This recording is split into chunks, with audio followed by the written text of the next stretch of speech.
como les digo, poder ir a preguntar a la gente en la calle qué es lo que en estos tiempos se está celebrando, qué es Navidad, sería la pregunta para nosotros. Mire, las respuestas serían tan diferentes y tan fuera de lo que en realidad es la Navidad que nos quedaríamos todos sorprendidos. Pero mire, no hay que ir afuera y preguntarle a la gente, sino que a veces en la iglesia lo que es Navidad, el sentido de Navidad se ha perdido, ¿verdad? Y la iglesia o los que componemos la iglesia, muchas veces hemos caído en lo que el mundo hace en estos momentos. Capaz que lo que yo digo ahora es muy tarde para algunos de ustedes, pero olvídese de regalar tanto y de empeñarse y de gastar dinero que no tienen regalo, porque eso no es Navidad. Estaba escuchando en un reporte el otro día en la televisión que el canadiense promedio gasta $600 en regalos en estos tiempos. Yo espero que ninguno acá tenga ese gasto en esta época, porque eso lo vamos a sufrir en enero. Y lo sufre la iglesia también.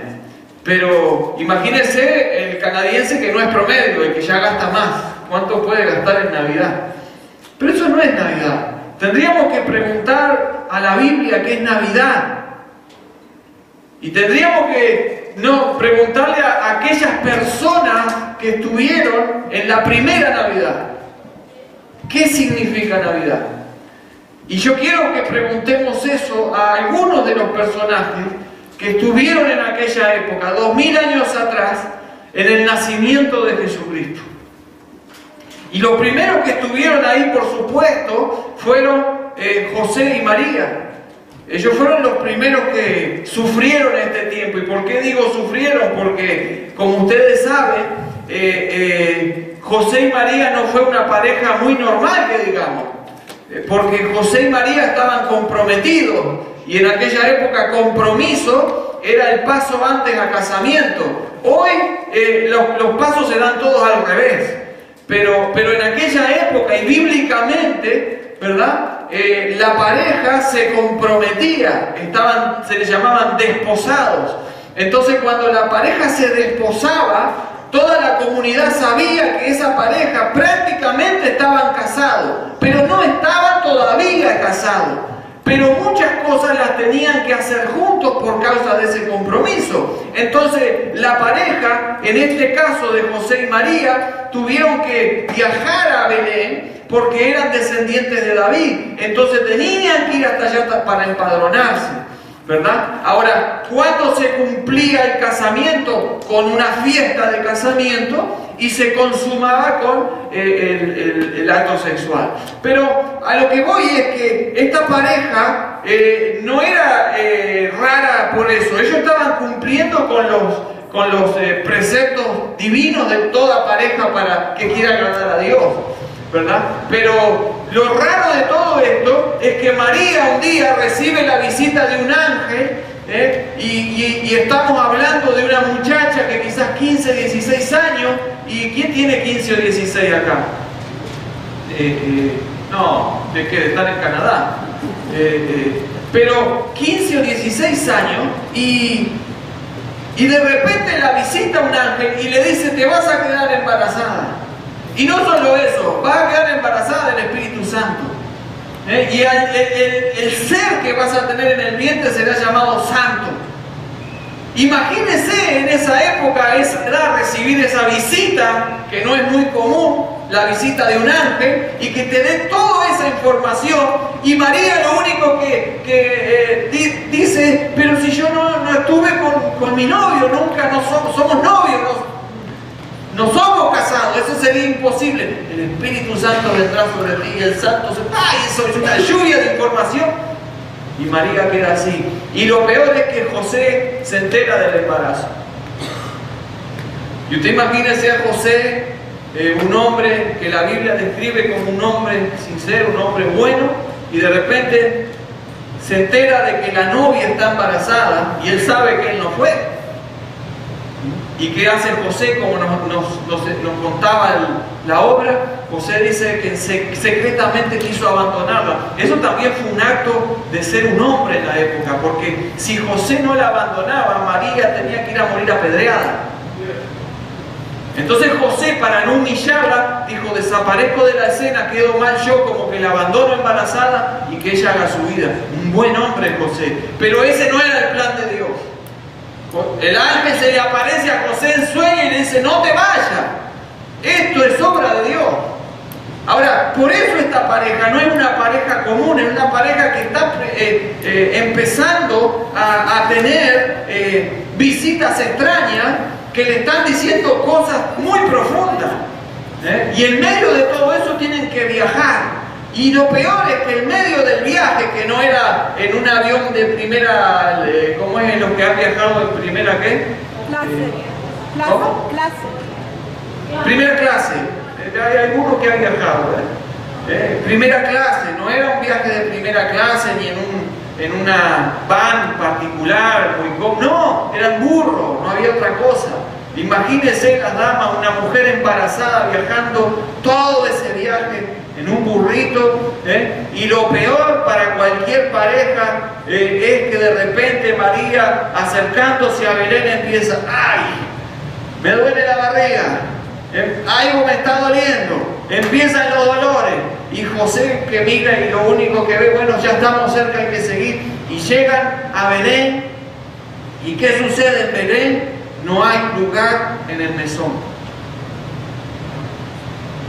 Ahora, cuando nosotros decimos no hay lugar en el mesón, pensamos: bueno, era el hotel de Belén, estaba muy lleno.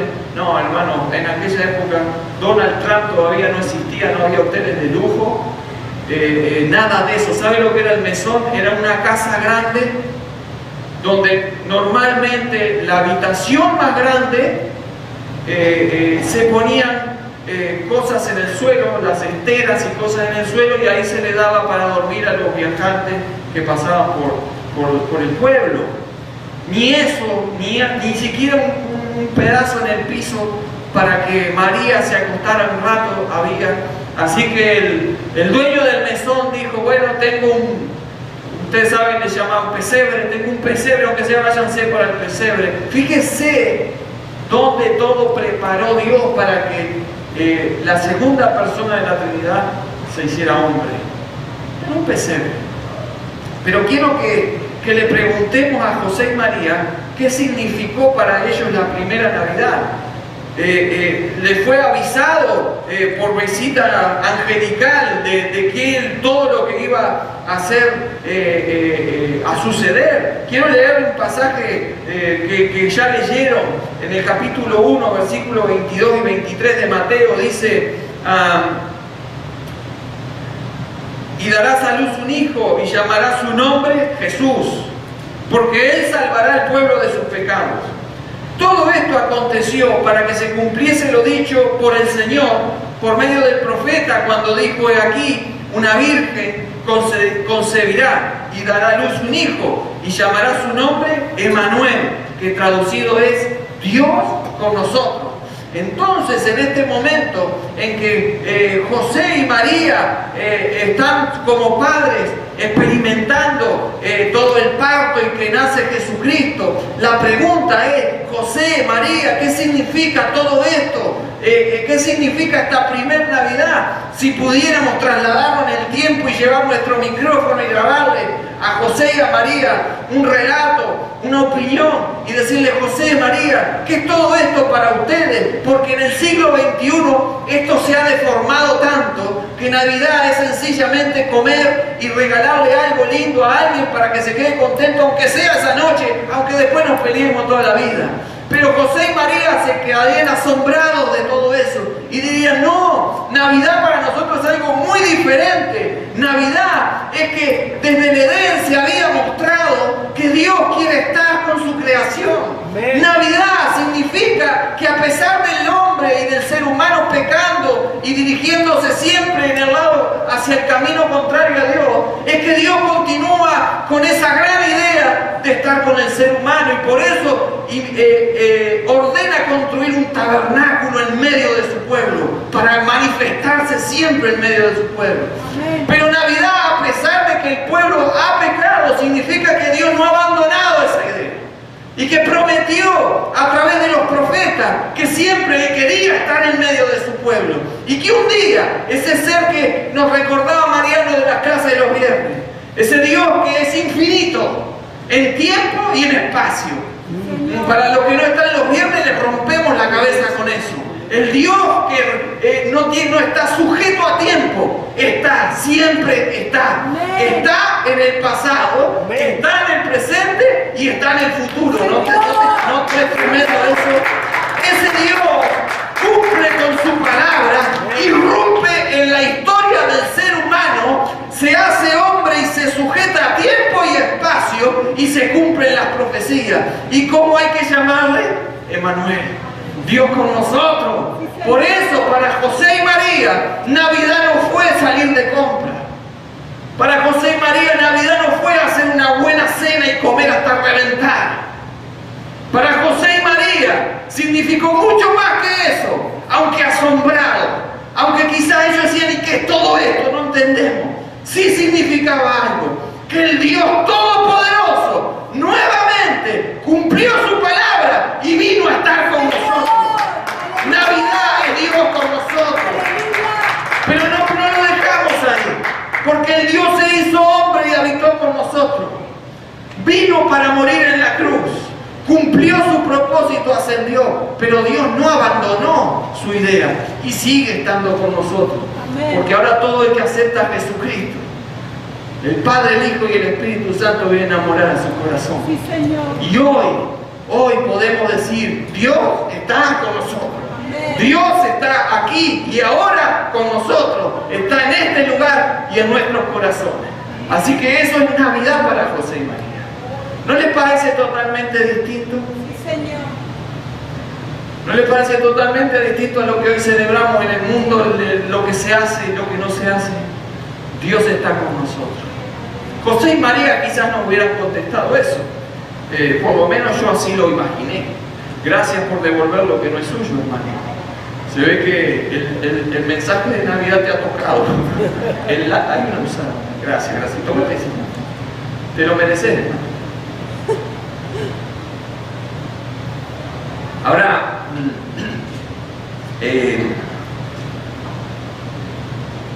José y María,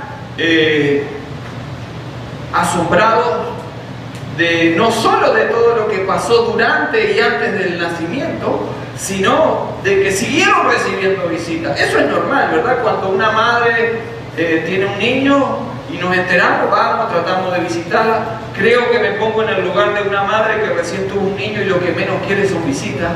Pero ahí caemos todos, a sacar una foto, la madre dolorida lo que quiere descansar y caemos nosotros, te felicito y la abrazamos y nos sacamos fotos y la madre por dentro dice gracias, pero váyanse cuanto antes. Y José y María empiezan a recibir visitas, ¿verdad? En esa cómoda cama de un pesebre. Cuando usted vaya, ahora hay muchas que ya tuvieron, pero cuando ustedes las jóvenes vayan a tener hijos y le incomode el colchón del hospital, acuérdense que María estaba en el suelo con paja alrededor, ahí tuvo a Jesús.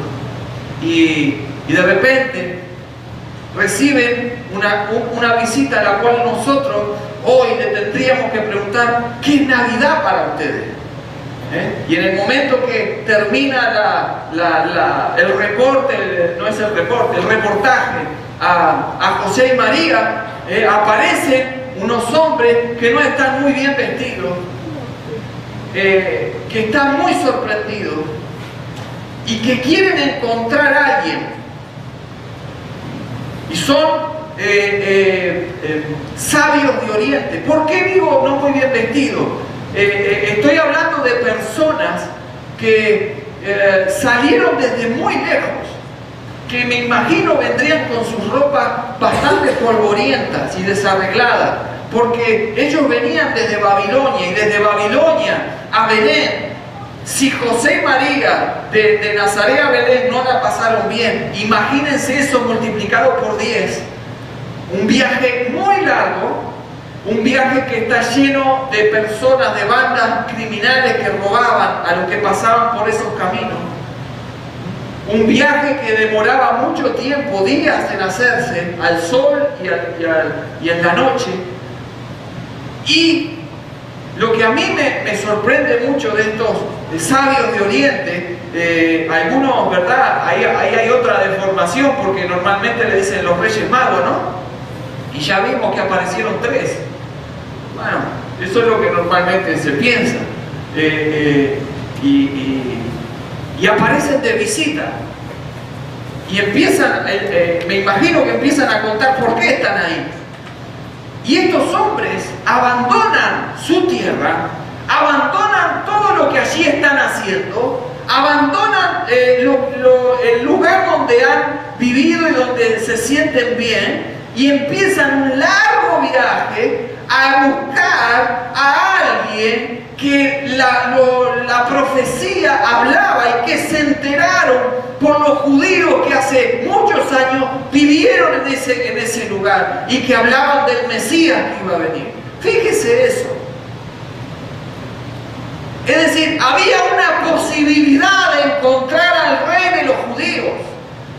Y si está esa posibilidad, nosotros dejamos todo, dejamos todas nuestras cosas, incluso nuestros familiares por un tiempo y todo, y vamos porque hay una chance, que nos dijeron que se había profetizado que el Mesías iba a venir.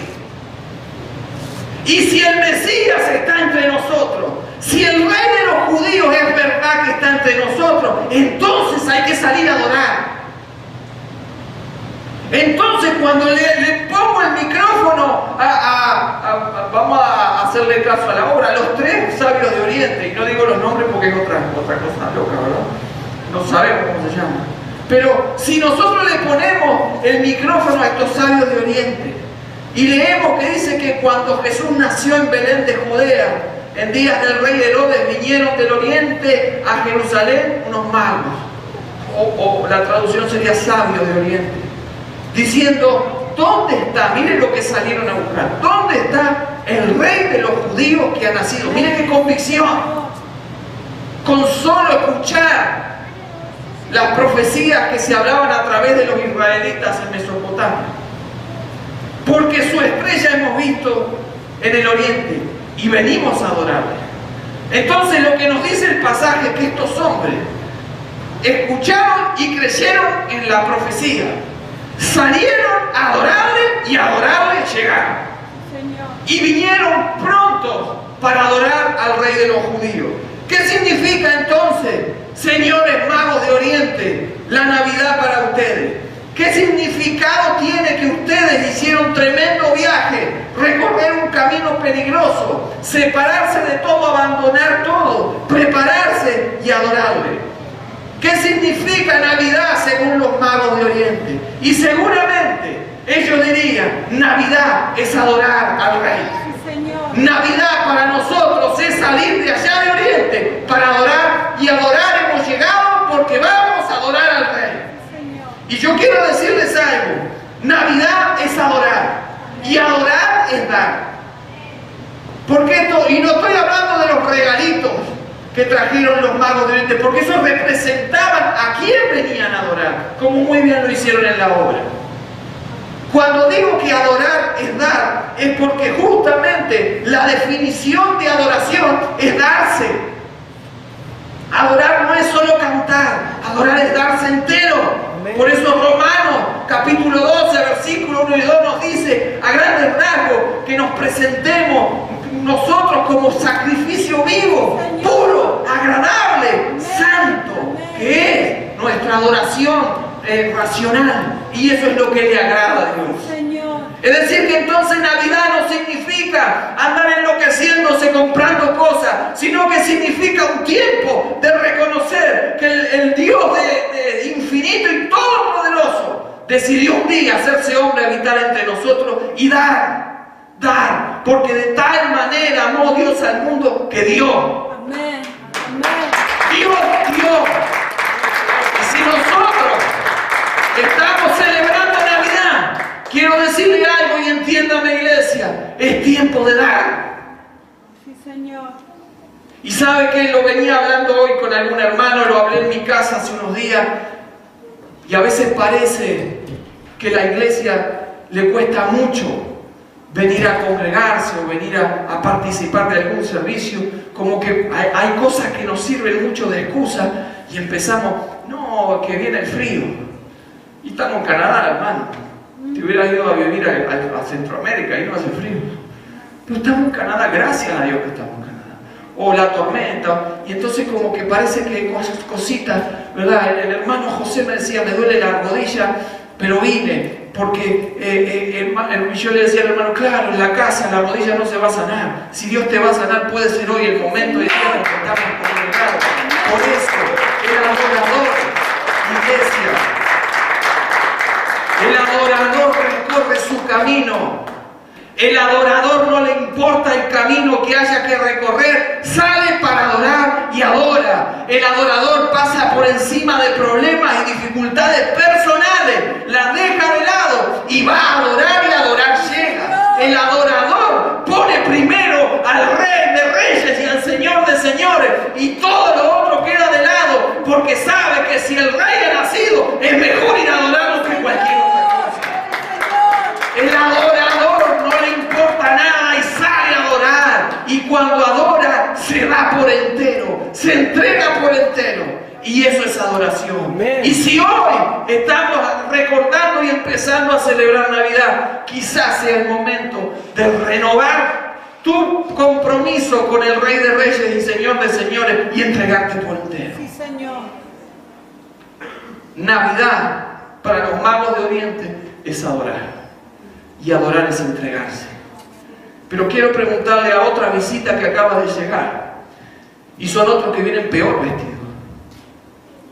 Ahora, yo no sé si usted está con la imaginación ahí dando vuelta en su cabeza. Acaba de nacer el rey. Pero esto es tan extraño que el rey no está en el palacio, el rey está en el pesebre. Porque el que está en el palacio es un usurpador, un mentiroso. Ese no es el rey. Herodes se puso ahí. Pero el rey está ahí tranquilo, dice que está en pañales, está siendo cuidado, está siendo como cualquier niño. Y las visitas de este rey no son los reyes de otros países que vienen a traer sus regalos que entre reyes se hacían, no mandan su delegación, sus ministros, ni sus embajadores. Las visitas del rey son gente inesperada y que nadie esperaba. Porque se supone que los primeros que deberían haber ido a correr, a ver si esta profecía se había cumplido, eran todos los teólogos que estaban en Jerusalén. Todos los religiosos que se encargaban de ponerle un palo en la rueda a las personas que querían conocer a Dios. Todos esos que se creían que sabían mucho y que tenían el monopolio de Dios, estaban durmiendo, descansando en sus cómodos hogares en Jerusalén. Porque Dios no se revela a los orgullosos, se revela a los humildes. Sí, Señor. Amén. Y por eso la próxima visita que estamos recibiendo son unos pastores. Unos sencillos pastores que estaban al aire libre a la noche porque estaban guardando las vigilias de la noche. Usted sabe que Lucas nos cuenta eso. Lucas capítulo 2. Nos cuenta de esos humildes pastores. Y yo quiero leer una pequeña porción para que entendamos un poquito lo que esos pastores le están contando. Dice el versículo 8: había pastores en la misma región que velaban y guardaban, ahí está, las vigilias de la noche sobre su rebaño. Y aquí se les presentó un ángel del Señor, y la gloria del Señor los rodeó de resplandor y tuvieron gran temor.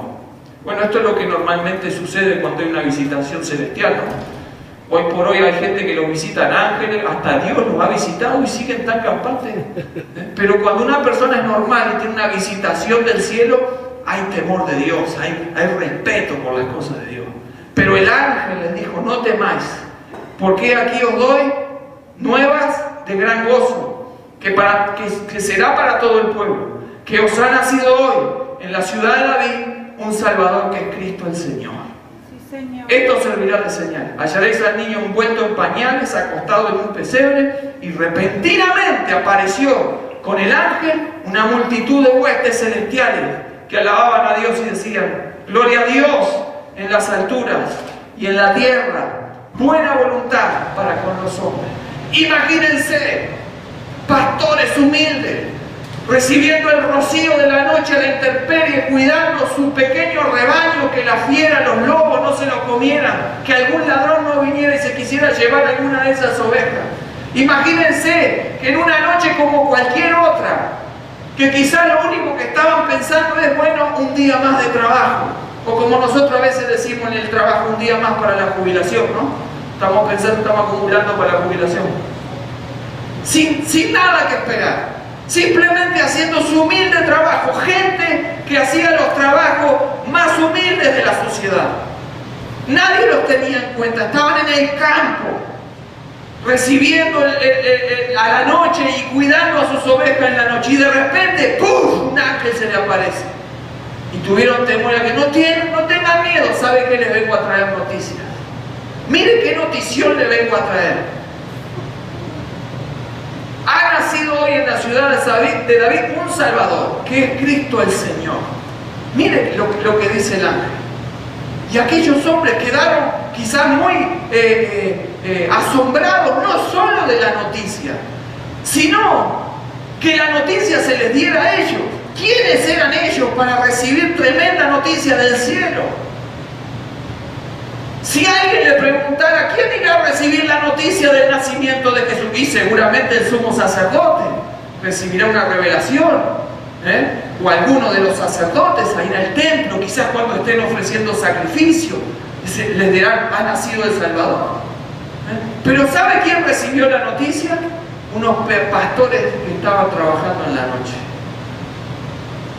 Y no solo eso, se les dice: el que ha nacido es el Salvador. Por eso a José y María le dice: pónganle de nombre Jesús, Yeshua, que quiere decir Jehová salva. Así que el que ha nacido de Salvador es el Cristo, es el ungido, es el que está apartado para esta obra, es el que ha hablado las profecías. Los profetas de antaño de nuestros padres han hablado de este ungido y de su obra. Y no solo el ungido y el Salvador, sino que es el Señor. Cuando el ángel dice: es el Señor, el mismo ángel nos está metiendo en una doctrina que rompe la cabeza, y es que es el Dios que se va a hacer hombre y va a habitar entre nosotros. El Señor. Así que los pastores salieron corriendo, y se fueron hasta donde estaba el niño envuelto en pañales.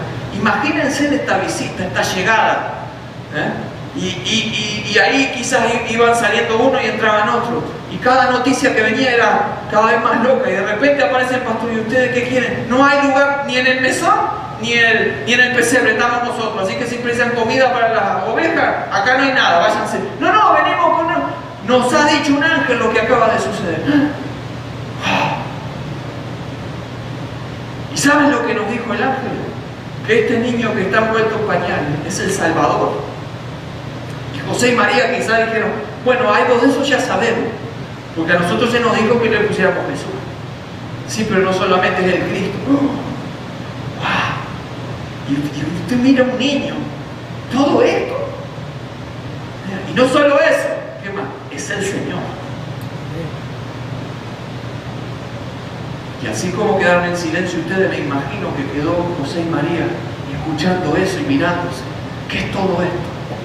Entonces, cuando vienen con esta noticia, recuerde que estamos hablando de estas personas que estaban en la oscuridad de la noche trabajando como cualquier día, sin esperar nada extra, porque con esos trabajos lo único que se puede esperar es las moneditas que le pagaban a fin de mes por hacer su trabajo. Personas humildes, personas que quizás su esperanza estaba en seguir teniendo ese trabajito y nada más, y seguir con la vida rutinaria de todos los días. Recuerde que muchos de estas personas ni siquiera esperaban y pensaban en las profecías, porque algunos ni siquiera tenían la oportunidad de estudiar la Torá. sino que repetían lo que le decían. No estaban en esa capa de la sociedad que tenía acceso a algún maestro. Estaban ahí, pero de repente la historia de ellos y del mundo cambia porque Jesús ha nacido. Entonces, pastores humildes, díganos, ¿qué significa para ustedes Navidad? ¿Qué puede ser, en pocas palabras, Navidad para estos pastores? Y estoy seguro que los pastores dirían, Navidad para nosotros son buenas noticias, la buena nueva, Jesucristo ha nacido. Quiero decirte algo, hermano. Yo sé, y por testimonio de ustedes y de otras personas, que muchas veces la buena noticia ha llegado en los momentos más oscuros de su vida. Yo sé que muchas veces la buena noticia ha llegado cuando nadie estaba alrededor tuyo y nadie daba un peso por tu vida, pero llegó la buena noticia. Yo sé que esta Navidad quizás el mundo se enloquezca haciendo regalos y gastando plata que no hay y dándole plata a los más poderosos, pero Navidad para la iglesia es este Salvador que ha nacido, no solo el Salvador, el ungido y el Señor de nuestra vida. Eso es Navidad, eso es Navidad. Eso es la verdadera Navidad, hermanos queridos. Señor. Y por eso yo les voy a pedir un momento. Les dije que esto iba a ser corto, ya hubo un mensaje desde que empezó, un lindo mensaje. Algo que ha sucedido muchas veces a través de la historia de la Navidad. Y nosotros vamos a tomar unos segundos, unos minutos, tenemos tiempo para esto, de podernos poner de pie.